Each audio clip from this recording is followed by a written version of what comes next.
తదుపరి దర్యాప్తు అక్కర్లేదు. సమగ్ర విచారణ ఇప్పటికే పూర్తి చేసాం. సునీత పిటిషన్‌కి విచారణ అర్హత లేదు. ప్రత్యేక కోర్టుకు సీబీఐ వినతి.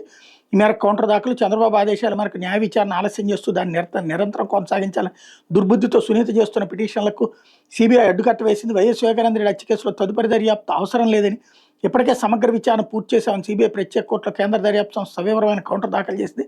ఆ పిటిషన్ చట్టవిరుద్ధమని పేర్కొంటూ దీన్ని కొట్టివేసి న్యాయ విచారణ వేగవంతంగా పూర్తి చేయాలని కోరింది. కిరణ్ యాదవ్, అర్జున్ రెడ్డి సందేశాలపై ఆమె చేసిన ఆరోపణలు వాస్తవం లేదని పేర్కొంది.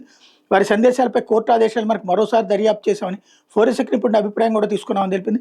ఇష్టారాజ్యంగా సునీత పిటిషన్లు వేస్తుంటే విచారణ ఆలస్యం అవుతోందని, అభియోగాల ఖరారు వాయిదా పడుతోందని పేర్కొంది.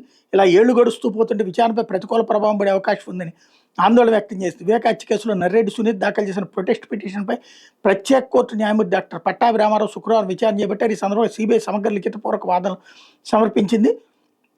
చట్టపరంగా సునీత పిటిషన్కి విచారణ అర్హత లేదు. కోర్టు ఆదేశాల మేరకు పూర్తి స్థాయి దర్యాప్తు ఇప్పటికే 3వ సప్లిమెంట్ ఫైనల్ రిపోర్ట్ను సమర్పించాం. కేసు ప్రస్తుతం ట్రయల్ దశలో ఉంది. ఈ సమయంలో దర్యాప్తు సరైన విధంగా జరగలేదని ఆరోపిస్తూ పిటిషన్ దాఖలు చేయడం సముచితం కాదు.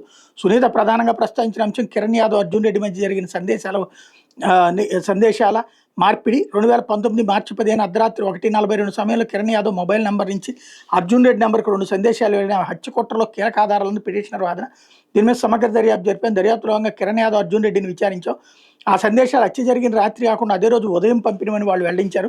ఢిల్లీకి చెందిన సిఎఫ్ఎస్ఎల్ నిపుణుడి అభిప్రాయాన్ని కూడా రికార్డు చేశాం. మొబైల్ ఎక్స్ట్రాక్షన్ రిపోర్ట్లో కనిపించిన సమయం యూటీసీ ఫార్మాట్లో ఉండటంతో దాని భారత కాలమానం ఐఎస్టీకి మార్చేందుకు 5 గంటల 30 నిమిషాలు కలపాల్సి వస్తుందని నిపుణుడు వివరించారు. దీంతో రాత్రి 1:42 కనిపించిన సందేశాలు వాస్తవానికి ఉదయం 7-12 గంటల సమయంలో పంపిణమని తేలింది.